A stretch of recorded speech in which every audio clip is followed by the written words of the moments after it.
NEET मामले को लेकर ट्रेंडिंग और लेटेस्ट अपडेट क्या है ये आप जानिए। लेटेस्ट अपडेट ये है कि रिजल्ट एक बार फिर से घोषित किया गया है सुप्रीम कोर्ट के आदेश पर एनटीए की ओर से। एनटीए वेबसाइट पर अपलोड रिजल्ट कर दिया गया है। सुप्रीम कोर्ट के आदेश के बाद रिजल्ट दोबारा से घोषित किया गया है। दरअसल इस बार जो रिजल्ट है वो सिटी और सेंटर वाइज घोषित किया गया है। कैंडिडेट्स की पहचान जाहिर नहीं की गई है सुप्रीम कोर्ट की ओर से, जैसा कहा गया था। गुरुवार को 18 तारीख को हुई सुनवाई में अब पूरे मामले की सुनवाई जो है वो सोमवार को 22 जुलाई को होगी।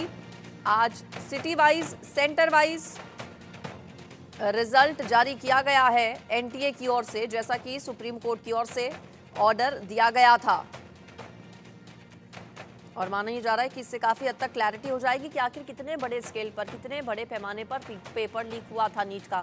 ये तो साफ है कि नीट का पेपर लीक हुआ था, ये सभी की ओर से माना भी जा चुका है। चाहे वो सरकार हो, एनटीए हो, स्टूडेंट्स तो पहले से ही इस बात को कह रहे हैं। सीबीआई की टीम भी लगातार जांच कर रही है, कोर्ट की ओर से भी ये माना गया। और अब कितने बड़े स्केल पर पेपर लीक हुआ था, पेपर आउट हुआ था, इसमें ट्रांसपेरेंसी लाने के लिए, इसमें पारदर्शिता लाने के लिए कोर्ट की ओर से ये आदेश दिया गया एनटीए को कि नीट यूजी का जो रिजल्ट है वो सेंटर वाइज, सिटी वाइज घोषित किया जाए। आज दोपहर 12 बजे तक की डेडलाइन दी गई थी और आज दोपहर 12 बजे ठीक एनटीए की ओर से ऑफिशियल वेबसाइट पर रिजल्ट स्टेट वाइज और सेंटर वाइज रिलीज कर दिया गया है। सुप्रीम कोर्ट के आदेश के बाद एनटीए की ओर से एक बार फिर से रिजल्ट जारी किया गया है। ऑफिशियल वेबसाइट पर जाकर लॉगिन करके अपना result state wise centre wise देख सकते हैं सभी। और माना ही जा रहा है कि नतीजे अब जारी होने के बाद जल्द ही काउंसलिंग का भी शेड्यूल सामने होगा। काउंसलिंग के लिए शेड्यूल भी आज या कल में घोषित किया जा सकता है। काउंसलिंग को लेकर किसी तरह की कोई रोक नहीं लगाई गई थी सुप्रीम कोर्ट की ओर से। सुप्रीम कोर्ट की ओर से कहा यह गया था कि एक बार फिर से रिजल्ट जारी करे एनटीए, जिसमें पूरा ब्यौरा हो state wise, centre wise, city wise. हालांकि कैंडिडेट्स की पहचान जाहिर नहीं होनी चाहिए, ये कॉन्फिडेंशियल ही रखा जाए, ये कोर्ट की ओर से कहा गया था। और आज इन सभी बातों का ध्यान रखते हुए एनटीए की ओर से एक बार फिर से रिजल्ट जारी किया गया है। करीब 24 लाख अभ्यर्थियों के भविष्य का सवाल है। करीब 24 लाख अभ्यर्थियों की ओर से रजिस्ट्रेशन किया गया था। करीब 23 लाख उम्मीदवार एग्जाम में अपीयर हुए थे, जिनकी ओर से ये परीक्षा दी गई थी। और आज एक बार फिर से एनटीए की ओर से सिटी वाइज और सेंटर वाइज रिजल्ट जारी किया गया है।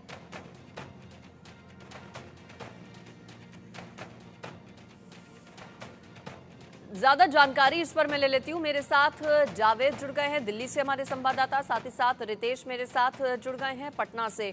जावेद, पहले आपके पास आ रही हूं। कोर्ट के आदेश के बाद आज एनटीए की ओर से state wise, centre wise, city wise जो रिजल्ट घोषित किए गए हैं, उसके बाद अब आगे क्या और क्या मायने हैं इसके?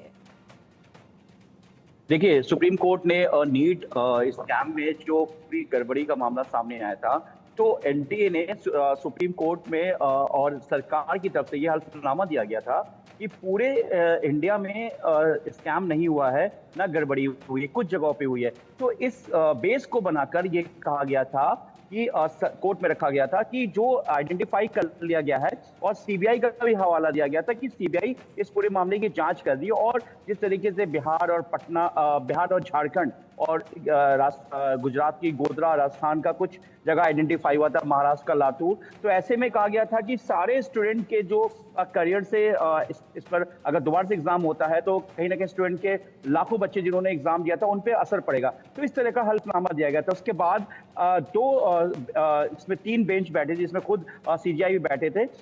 उसके बाद ये कोर्ट की तरफ से, सुप्रीम कोर्ट की तरफ से कहा गया कि एनटीए उन तमाम सेंटर्स का बगैर आइडेंटिफाई किए हुए कोर्ट के साथ एक लिस्ट देगी कि कहाँ कितने बच्चे कितने मार्क्स और कौन कौन टॉप के हैं।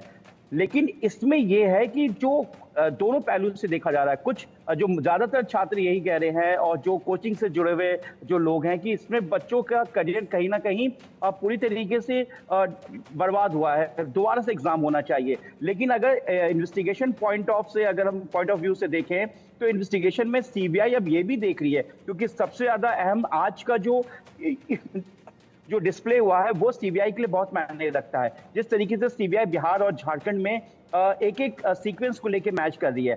देखिए बिहार में भी अगर इस पूरे इन्वेस्टिगेशन को हम देखेंगे तो जिस तरीके से महाराष्ट्र में लातूर के अलावा और किसी जिले का नाम सामने नहीं आया है, राजस्थान के कुछ सेंटर्स के अलावा, कुछ डिस्ट्रिक्ट के अलावा और किसी जगह का नाम नहीं आया है सेंटर्स का इस एग्जाम को लेकर। ठीक उसी तरीके से बिहार और झारखंड में भी जो नीट पेपर यूजी स्कैम जो पेपर लीक हुआ है, इसमें नवादा, क्योंकि यहाँ पे संजीव मुखिया का कनेक्शन है, रॉकी का कनेक्शन है, कुछ एसोसिएट जो इसमें जुड़े हुए थे उनका कनेक्शन है। इसके अलावा बिहार के और किसी डिस्ट्रिक्ट का सेंटर्स जहाँ पे एग्जाम हुआ उनका नाम नहीं आया। और फिर अगर हम बात करें झारखंड में, तो झारखंड में भी ओसिस स्कूल जहाँ पर ये पूरा पेपर लीक का मामला हुआ सामने आया, जहाँ पर पूरी तरीके से एडवांटेज देने की कोशिश की गई। और जिस तरीके से सुरभि जो कि परसों गिरफ्तार हुई है और 3 दिन की उसे सीबीआई की रिमांड मिली है, तो सुरभि का भी इन्वॉल्वमेंट ओसिस स्कूल में आया। तो इस तरीके से जो सरकार है वो इन्वेस्टिगेशन के बेस को ही कहीं ना कहीं आगे बनाकर सरकार के ठीक है, जावेद आप बने रहिए। तो रितेश के पास जाती हूँ मैं। रितेश, जो पर्पस था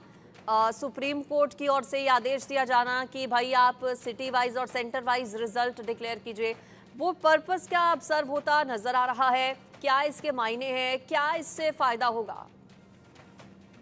देखिए, जावेद ने पहले ही बताया कि इन्वेस्टिगेशन पॉइंट ऑफ व्यू से अगर हम देखें तो ये जरूरी था कि ट्रांसपेरेंसी आएगी और एक पता चल सकेगा कि हाँ, ये जो पेपर लीक हुआ है ये कहां कहां तक और कितने लोगों को फायदा पहुंचा है। तो अगर हम इन्वेस्टिगेशन के पॉइंट से देख रहे हैं तो ये कोर्ट का फैसला जो है वो काफी ही सराहनीय है। लेकिन दूसरी तरफ लगातार हमारे पास छात्रों के फोन आ रहे हैं, लगातार हम छात्रों से रायशुमारी कर रहे हैं। उनका साफ तौर पे कहना है कि जिस तरह से चीजें जब से रिजल्ट जारी हुआ है और जिस तरह से पशुपेश वाली कंफ्यूजिंग स्थिति है, अब ऐसे में रीनीट ही एकमात्र उपाय है, एकमात्र सॉल्यूशन है पूरे परीक्षा को लेकर। क्योंकि कभी कुछ हो रहा है, कभी कुछ बातें निकलकर सामने आ रही है, यानी स्पष्ट कहीं किसी तौर पर नहीं है, न जांच को लेकर कोई क्लैरिटी है, एनटीए की तरफ से कोई क्लैरिटी नहीं है। अब ऐसे में जो छात्र हैं उनका कॉन्फिडेंस काफी अब लो होते हुए दिखाई दे रहा है। वो काफी परेशानी में है कि क्या होगा, काउंसलिंग होगी नहीं होगी, रीनीट होगा नहीं होगा, कुछ खास सेंटर पर ही एग्जाम होंगे नहीं होंगे। लेकिन इन सबके बीच छात्रों का सिर्फ एक सवाल है कि आप ये पैमाना कैसे तय कर सकते हैं? आप किस पैरामीटर पर आप कह रहे हैं कि ज्यादा लोगों तक पेपर नहीं पहुंचा था? और चलिए ज्यादा लोगों तक भी पेपर नहीं पहुंचा, अगर एक व्यक्ति के पास भी पेपर पहुंचा और उसने धांधली के जरिए एग्जाम को क्रैक करने की कोशिश की, तो क्या ये एनटीए के व्यवस्था पर सवाल नहीं है? क्या ये जो मेडिकल प्रोफेशन है तो उसमें जो एंट्रेंस एग्जाम है, क्या उसकी विश्वसनीयता पर सवाल नहीं है कि अगर पेपर लीक हुआ, एक व्यक्ति के लिए भी अगर लीक हुआ है तो पेपर लीक हुआ और ये बहुत बड़ी चूक है। और छात्रों का यही कहना है कि चलिए आप सारी चीजें कर रहे हैं, इन्वेस्टिगेशन आप कर रहे हैं, ये आपकी जिम्मेदारी है। एनटीए अगर सहयोग कर रहा है तो आपसे भूल हुई है, आप चलिए आपका सहयोग करना जायज है। कोर्ट भी अगर हियरिंग कर रही है और इन्वेस्टिगेशन पॉइंट ऑफ व्यू से वो रिजल्ट जारी कराती है, हालांकि इसमें किसी कैंडिडेट के नाम को सार्वजनिक तौर पर सामने नहीं लाया गया है, तो इन्वेस्टिगेशन के लिहाज से ये काफी इंपॉर्टेंट है। बिल्कुल, अब देखना होगा कि इन्वेस्टिगेशन में कितना मददगार ये साबित होगा।